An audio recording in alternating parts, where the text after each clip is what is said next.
से शिव बना, जीव से शिव से महाशिव बना, महाशिव। और महाशिव से उसको नॉलेज हो गया, महाशिव के बाद क्या नॉलेज हो गया उसका, महाशिव का भी रहती है परम महाशिव। तो परम महाशिव के बाद वो परम महाब्रह्मांड में परम महाशिव के पास चला गया, उसके पास पावर है, कहां से पावर है, महाशिव की, महाशिव की पावर है, वो महाशिव बन गया। अब परम महाशिव के पास गया तो उसके पास परम महाशिव बन गया, क्या बन गया, अब उसकी स्पीड कितनी बड़ी, अब देखो 1 सेकंड के अंदर जीव से शिव शिव से महाशिव बन गया, गैलेक्सी के सेंटर पॉइंट में पहुंचा, काम हो जाए गैलेक्सी ये तो बहुत सूक्ष्म मतलब बात हो गई। अगर आत्मा चाहे तो सब कुछ बन सकता है, गैलेक्सी का भी मालिक बन सकता है, जीव से शिव, शिव से महाशिव, महाशिव से परमाशिव बन सकता है, परमाशिव से परम परम परम महाशिव बन सकता है, और ये जो 100 कला की दुनिया है, ग्रेट ग्रेट ग्रेट यूनिवर्स है, मल्टीवर्स, उसका भी मालिक बन सकता है। आत्मा जो चाहे वो कर सकती है, नॉलेज चाहिए। और आजकल किसी के पास नॉलेज नहीं है, आजकल क्या है, नॉलेज किसके पास है, अगर कोई नॉलेज सच्चा बोलने लग जाए तो उसको तो मुंह बंद करा देंगे, उसको कहीं पेश रोक देंगे। आजकल क्या है, असत्य की दुनिया है,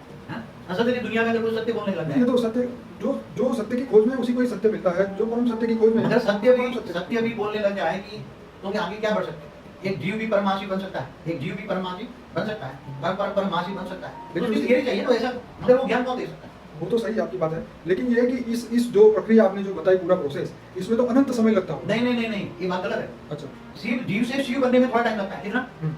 जब उसको ज्ञान हो जाता है कि ये परमधाम है, परमधाम कितना दूर है उसको पता लग जाता है, शिव निराकार को याद करता है, तो जब ये शरीर छोड़ता है, जैसे वो अपने संकल्प शक्ति से शरीर भी छोड़ सकता है, जैसे ज्ञान हुआ तुरंत उसने शरीर छोड़ दिया, क्या किया,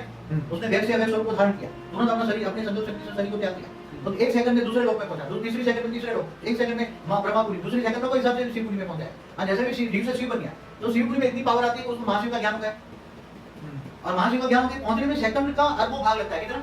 सेकंड का अरबों भाग। तो इतना कुछ आइडिया आने के बाद भी वो धरती पे जन्म लेने क्यों आता है? कोई नहीं आएगा, कौन आएगा, धरती पर कौन लेता है, जन्म कौन लेता है, धरती पर जिनको ये 5 तत्वों से परे का ज्ञान नहीं है, जिसको अमरलोक या महाअमरलोक या परमाअमरलोक का ज्ञान नहीं है, जिनको महाशिव या परमाशिव या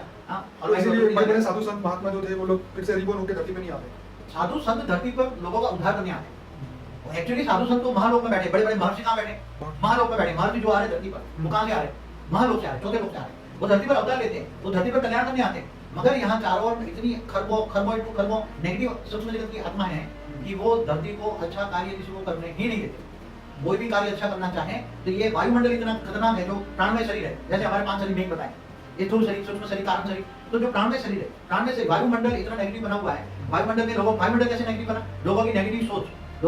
सोच वायुमंडल में गई, और वायु तत्व का एक जो एटम है, वायु तत्व का एक एटम, एक कण है, उसके अंदर नेगेटिव वायु लिया, तुम श्वास लेते हो तो श्वास में अंदर नेगेटिव वायु जाता है, तुम्हारा प्राणमय शरीर ही नेगेटिव बनता है। तो इस ब्रह्मांड के शिव जो है वो उसको हेल्प करेंगे ना इस दुनिया को बदलने के लिए, मगर जब उसका संकल्प पहुंचेगा तो हेल्प करेगा ना,